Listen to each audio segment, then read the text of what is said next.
Well, Dave, thanks for talking to us. Obviously, a new week, new challenge. Wigan next up. Wasn't the best way to end on Saturday evening, but you have to put all that behind you in a way, and you're the leader of the ship. How'd you go about it? Having had a bad 48 hours. Yeah. You fall asleep on the settee Saturday night at about 10 o'clock, shattered.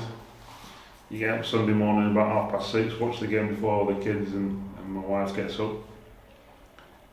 Make all your notes, go in the garden and beat 7 bells out of your spade.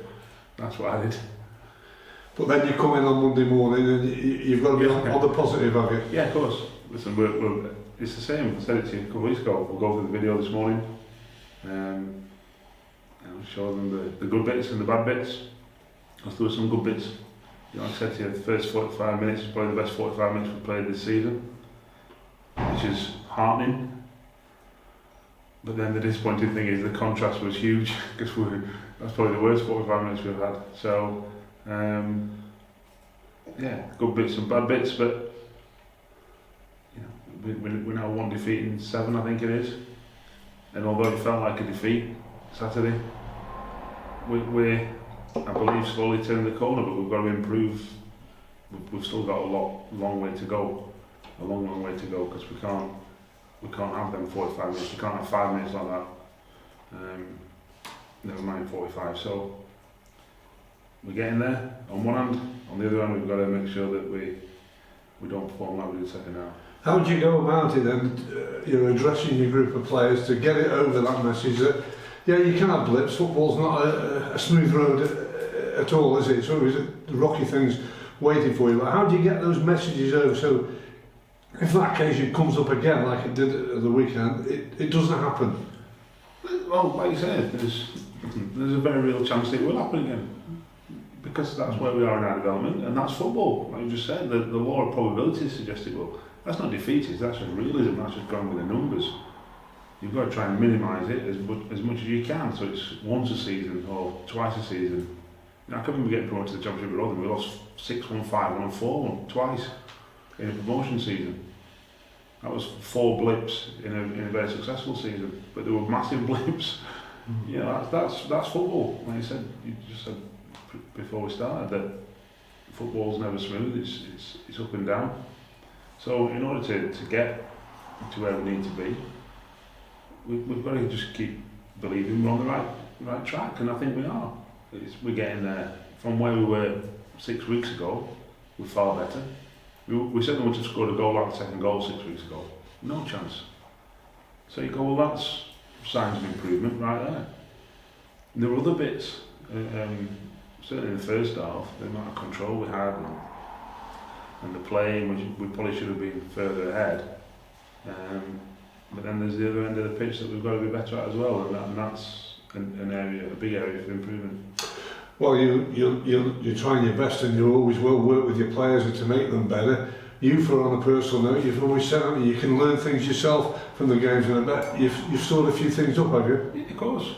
Yeah, and I watch every game back. It's part of the routine, it's part of my job. I say it's part of my job. I've no idea whether other managers do it, but I certainly do. Because you always learn something. You always learn something from the opposition, you always learn something from the team, and you always learn something from the individuals in that team. Saturday was no different. There's 1 or 2 people that, certainly second half, they weren't good enough. And they'll be told in a polite, respectful and helpful way this morning. I'm not in a derogatory way, but that's my job, to help them, but also to tell them. So we'll go through it, and rather than just telling them, it'll be like, right, well, maybe you should have done this and maybe you should have done that, and try and come up with helpful solutions in the hope that it sticks, and then we've got to go and get ready for tomorrow night. And that is the most important thing, that whatever team you select, they've got to be ready and they've got to be switched on mentally. Yeah, of course. Well, they've got to be ready across the board, mentally, physically, technically. But, that's the role of professional footballer. And tomorrow night's going to be interesting. In terms of that, with you having no game at the weekend, you would have loved to have been back with league action, but does that alter your plans in terms of what you might do now for the Wigan game with selection? There's one or two bits, but not massive. You know, some people need a game, some people definitely don't need a game, but they'll play. You know, there's reasons behind every team selection. We've got to take into account Wigan. You know, we've got a good squad, and so we've got to take into account all them things and try and come up with the right answers. You've got a few players that have been waiting as well, haven't you? Like Magic Gomez has had to bide his time, Callum bide his time, Travis Johnson's had a few games here and there. If they get that opportunity, and others, it's down to them to take it. At the moment, probably the team selection is wide open for your next league game. Yeah, I agree. Whoever would pick, they've got an opportunity to impress. And like I've said to all the players, when you're professional football, you're self-employed. You're in a team sport, but you're self-employed. Don't blame me if you're not fit enough. We help you. If you feel you're not fit enough, don't blame me. Because anyone can run around. So that's, for example, that's just it's an easy, obvious one, because everyone can see that. But there's lots of other things. If you don't get what we're on about, how many times have you come and knocked on my door? How many times have you asked to stay out after training or put on extras, because we will. So there's all them things. Like I said, tomorrow night's going to be interesting for one or two. For one or two, it's going to be interesting in terms of attitude. And there's one or two that's going to be, there on merit and deserving of a chance. When you talk about attitude, you would expect that to be right spot on, because that's what you've said many times. You've got the word professional by them. You won your first game at Shrewsbury. You're in a great position to qualify and get yourselves going through, and that is an incentive, because who knows where it can take you, this competition. Of course. Listen, we win the game tomorrow night. You go through and you get £10,000. That's not to be sniffed at. So I'm sure if they were all getting £10,000, they'd be bob on. So it's no different. It's no different, like I say. It's going to be a tough game. It's one of the big clubs in this league. The draw mixes. It's given us 2 League One clubs, and as well as the under-23 team, Wolves. So it's always going to be a tough league, mini league. But we've got to make sure we perform.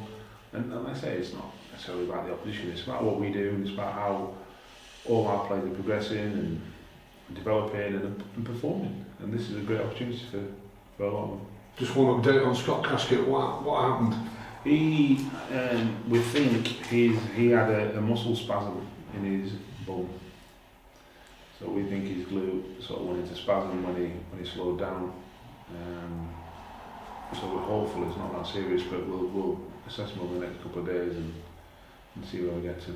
And Magic Gomez is ready now, is he? You've had him on the bench a few games. If you give him a shout, it's down the rim, because he's waiting longer than anybody. Are you saying play him tomorrow? You're the boss. You decide. I'm just saying he's waited a long time, and he's waited the longest. And you were pleased to get him here. That was the thing. Yeah. We'll see more. You'll know tomorrow at 6.